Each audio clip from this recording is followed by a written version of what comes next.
Hip Hop Podcast is an educational podcast that analyzes the lyrics of hip hop's most masterful wordsmiths to illuminate the universality of the human experience. Hip hop is a living, breathing, artistic expression that offers keen social commentary and cultural insights. It is the heartbeat of the streets. Even so, hip hop heads in scholarly pursuit of the subject often are met with resistance, dismissal, and condescension. The message is clear. Hip hop has no place in academia, but we know better. Its rhyme schemes are nuanced, its themes are rich, and its lyrics contain layers of complexity. It's time to flip the script on the canon. This is Literary Merit, a hip hop podcast. I am Kimberly, your host for today. I'm a veteran English teacher and education leadership doctoral candidate at the Harvard Graduate School of Education. I first encountered the term literary merit as an AP English student. Years later, I internalized it as a high school advanced placement English teacher. The term refers to high-quality writing. Works that contain such writing have literary merit. I have always questioned the narrow canon of works deemed worthy of the category by the Academy. My lifelong exploration of hip-hop lyrics and study of the English language tells me that hip-hop has literary merit. Further, hip-hop adds supplemental elements that make it engagingly unique. The genre expands the canon in its narratives of the human condition and universal truths that have yet to be studied collectively and widely accepted. The critical thinking, analysis, and skill that it takes to create and consume hip-hop is significant in a society rife with tension around divergences in race and culture. I see redefining our understanding of what it means to be an academic and what scholarship looks like as an integral part of a larger conversation about belonging. We introduce a world of possibility when we showcase the myriad examples of and pathways to literary genius. As an educator and hip-hop head, I want this podcast to speak to the ones who listen to entire albums, obsessively analyzing the lyrics, the ones who want to go beyond the canon, the ones longing to engage in analytical conversations about hip-hop. This podcast is my attempt to do that. So thank you for indulging me. Hopefully this feels like an indulgence for you too. Absolutely. Yes. All right. So on my right here, we have our literature expert, Mr. Jesse McCarthy, Dr. Jesse McCarthy. He is an assistant professor in the Department of English and of African and African American Studies at Harvard University. He is the author of a collection of essays called Who Will Pay Reparations on My Soul?, the winner of the 2022 Whiting Award for Nonfiction, and the novel The Fugitivities. He is also the editor of the Norton Library edition of W.E.B. Du Bois' The Souls of Black Folk, and co-editor with Dr. Joshua Bennett of the poetry anthology Minor Notes Volume 1, published by Penguin in 2023. Congratulations. Thank you. Now, Hitting you. Yeah. I know I read all of this. Is there anything that's not mentioned in your biography that you want to, let the listeners know about? I guess only, for the purposes of this conversation, that, I came up in the 90s, so I'm 90s, also, 80s. I don't have a PhD in hip hop, but it's the music that I grew up with and that I love. All right, thank you very much. And on my left, we have our hip hop expert, Miss Jazzmyn RED Rodrigues, who is an educator, activist, DEIB leader, and U.S. Ambassador of Hip Hop and Cultural Exchange for the United States State Department. There we go. Yeah. She has been working with youth for over 10 years as a teacher, mentor, and within youth-based nonprofits. Jazzmyn has worked with youth both nationally and internationally and currently hosts workshops based in hip-hop education to grade schools and universities. Her focus is on uplifting under-resourced communities and bringing knowledge, inspiration, and creative self-expression to young people to help them navigate and achieve their dreams. In addition to her ambassadorship and self-owned business, Jazzmyn currently works for her alma mater, Bridgewater State University, as a director of equity. She has been featured on NPR, the Boston Globe, Boston Herald, and NBC 10 through her musical talents and messages of inspiration, and continues to use her music, teaching, and mentorship to inspire people globally. Is there anything else that you'd like to add that we didn't say here? I've been rapping since I was 7 years old. Wow. I've been singing since I was 10. I've been a child of hip hop, since I was born. I'm not an expert, but I know some things. You know what I'm saying? I know what I know. I know what I know. You know what you know. I know what I know, and I'm gonna hopefully give it to folks on this podcast. So thank you, ladies.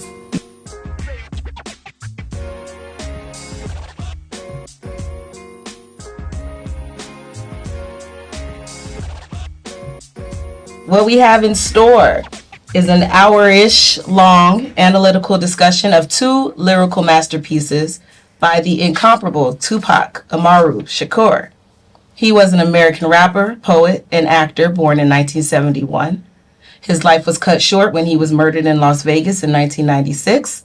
His legacy lives on through his artistry. We will talk about two of his songs, Changes and Keep Your Head Up, in an attempt to illuminate his literary genius. So let's get into it. We're going to start over here with Miss Jazzmyn RED. Thank you. Talking about changes. Yes. So when I was asked, what songs do I feel like is a masterpiece, right? Specifically by Tupac, it was difficult to decide, and that's why I put down two. So I'm glad that we talked about the two that I thought. But there's so many, right? But Changes stuck out to me, even though it's like the most commercialized Tupac song next to probably California Love, right? It's the one that you hear on the radio the most. It transcends like time and space and background, like everything that he speaks of in the song, I think speaks to so many different people, and it also, it still resonates right now. We're talking about a song that I remember, when did it come out? Late 90s. I say that because I remember listening to it when I lived in New York, and I only lived in New York until I was about 10, right? So like I remember listening to it as a young child, and I hadn't even experienced all the things that I've experienced now, right? And it still resonated with me. It still spoke to me. It still made me want to ask questions and like know what he was talking about. So he has this way in Changes of educating while being inquisitive, or bringing somebody in to be inquisitive. And the way that he does it was, I just think, brilliant. Like, who takes a Bruce Hornsby song and flips it into what he created? He's done that quite a bit of times, like that I can definitely identify. He did it with What You Won't Do for Love, Bobby Crockett, right? He did it with Phil Collins, In the Air Tonight, with Staring Through My Rearview. So I think that there's just this beautiful like paradox, like juxtaposition of how he like takes these songs by like older white men and then flips them into something, right? He like flips them into something new for his listeners, and still something that could resonate with folks who have never heard him, right? Or might never think to listen to him, but you hear, that sample from That's Just the Way It Is, you recognize it, and you're like, like what is this going to be about, right? And I just thought that it was really genius how he is able to speak to his time period in which he wrote it, but there are so many pieces of that song that resonate right now. Like, we're seeing quotes from that song on protest signs currently in 2023 because of what is going on, That says a lot about us as a nation, right? But it also says a lot about his ability to look at the world through that socio-political lens and create music that would resonate with anyone's adaptation of the time period that they're living in. So yeah, that is why I picked Changes.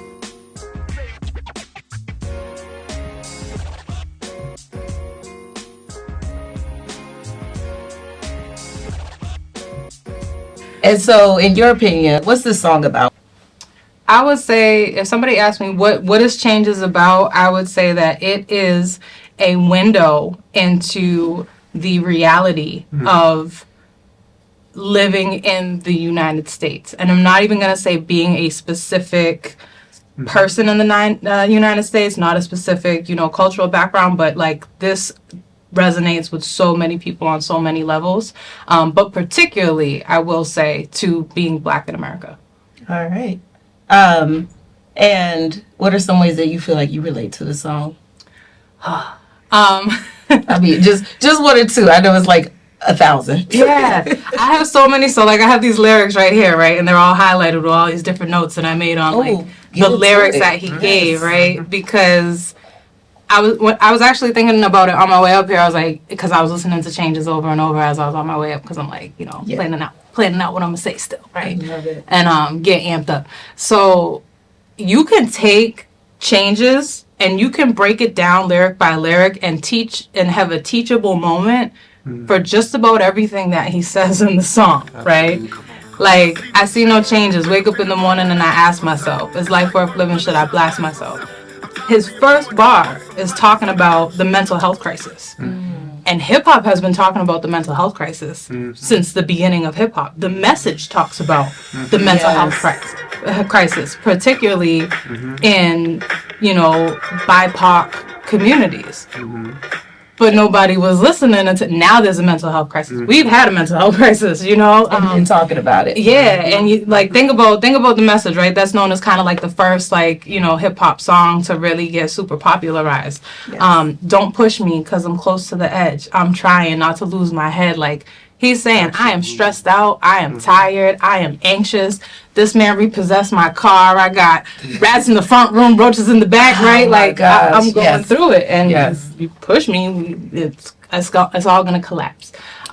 So that, even just that first bar in Pac's song, speaks to mental health, which I think is something that our community has had lack of trust and lack of access to. Absolutely. And I see so many young BIPOC folks who are going into that field and such a renewal of how we are looking at mental health in our community. And I think that it's so important. But I also want to name that, like, hip hop has been calling us to pay attention to mental health for a long time.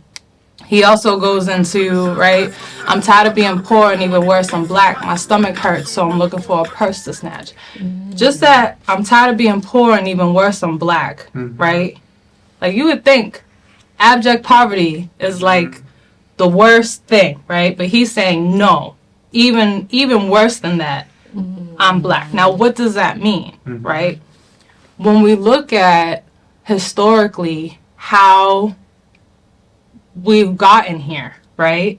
When you think about poor white folks and Black folks who were joining together with each other because they were seeing, like, we in these rough conditions, we don't own land, we don't have rights, we don't have all these things. The white superiority in this nation had to find a defining factor to separate those people. They were in the same exact position. Yes. But one had one commonality, and that was whiteness. And so that is what was given to those folks to separate themselves, to say, all right, I may be poor, we may live in the same neighborhoods, we may not own land, we may have the same issues, we may be facing all the same things, but I'm white and you're Black. At least I'm not Black. At least I'm not Black, right? First ship them dope, let them deal to brothers, give them guns, step back, watch them kill each other. Like, drugs and guns did not just... They were not made in the hood. Go ahead, talk. I don't know no gun stores in the hood. Like, they came from somewhere. Yep. They came from somewhere, and they didn't come from us. They landed there, though, right? And it's like, it's really a sick experiment that was done with our communities in that sense, to put us into a space that is, and deprive us, right? Like, put us into a social political construct of deprivation, right? And then in that deprivation, that poverty, those conditions, give us drugs, which is a means to make ends, right? Which is a means to create an income for yourself, despite what it does to your community. And then give guns. Yeah. what do you think is going to happen? You have a powder keg that you've created, right? And we just trying to survive.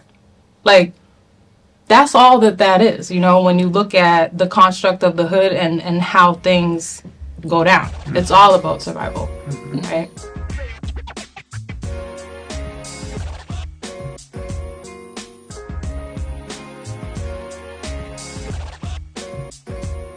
I was gonna ask, like, what's the line? Like, what's that one line in there that just like hooked you from like the first time you heard it, or the one that you keep hearing over and over again in your head, or that you like really think about a lot? You know what's my favorite bar in the whole song? Instead of war on poverty, they got a war on drugs so the police can bother me. Actually, I'll extend that. War on the streets and war in the Middle East. Instead of war on poverty, they got a war on drugs so the police can bother me. There was a war on poverty at one time in this country. And they turned that into a war on drugs. And that is where I think you start to see, you know, we read these books and we watch these documentaries on the new Jim Crow, but that's the reality. It was the new kind of slavery to have this mass incarceration. And that's something that has personally affected me. That's something that has personally affected my community. And when I think about, you know, how war works and how wars are waged, it is how do you say? It's comparable on a larger scale. What happens in my community is the same thing that happens on a global level, right? When it comes to power and positioning and resources, it's a microcosm of what happens globally and what countries do to each other. And so, you know, there's all these things that we could be fighting. We could fight hunger, right? We could fight poverty. We could fight all these things. Yep. But we choose to fight the war on drugs, you know, that we didn't even put here to begin with. Coded language. And that's where you start to see, you know, like, I just think that it speaks to the breakdown of the community and how it came to be, you know. All right. That would be my bar. Sorry, I talk a lot. No. I'm like, and this one. I'm gonna ask one more question, and we're gonna take a break, and then, you know, get into keep your head up. But I wanted to ask you, like, because you're talking about the war on poverty and like the community, and you mentioned like my community, our community, right? Which is showing like you have some resonance there. So I'm wondering for you, like, how does this song like live in you, like? Or where do you see it showing up in your life? Or where have you seen it show up in your life? Yeah, I feel like I've seen it show up in my life in the sense of like, everybody has their own personal experience, right? And I, as an artist and as a human being, right, have gone through a lot in my life, right? I am a multiracial person, right? I identify as Afro-Arab Irish. That's what I am, Afro-Arab Irish. And I grew up in a predominantly white school system, right? And so I had certain things that were happening to me and my community and what was going on around me that the kids in my school had no concept of. Yeah. You know, like, I had friends who were passing away at like 13 and 15 years old. You know what I'm saying? Like, this is, I was living in a certain world with windows into another one. And those experiences, my experiences in relationships, my experiences with navigating my own education to know the stories that weren't being told and knowing that I know that there's a story that's not being told. I think it all affected my artistry to want to create songs like this one, where you can listen to something that I create and hopefully, my hope would be that you can identify with it, you can learn something from it, you can feel like you're not alone in what it is that you're experiencing. And I think that this is what this song did for me at a really young age. Like I said, right? Like, I was living in New York age 6 to 10, and that's when I remember really hearing the song. And so for that to resonate with a 6 to 10 year old, like, who hasn't even doesn't even know yet what is really going down, right? I think it just speaks to how encompassing the song is of everyone, and that's how I want to live my life, right? Like every person I interact with, I want to affect them in that way. Do you feel me, right? Do you feel heard? Do you feel seen? Do you know what I'm saying? Know that like I want to leave people better than I found them, and I feel like Changes does that. In this episode, we hear from educator, activist, DEIB leader, and U.S. Ambassador of Hip Hop, Jazzmyn RED Rodrigues, as she explores her relationship with Tupac through her lyrical analysis of the song Changes. We hope that you enjoyed our discussion and learned something new. Join us next time when we'll hear from author and Harvard professor Jesse McCarthy as he explores the lyrics of Tupac's song Keep Your Head Up. Until then, we wish you love, light, and hip hop.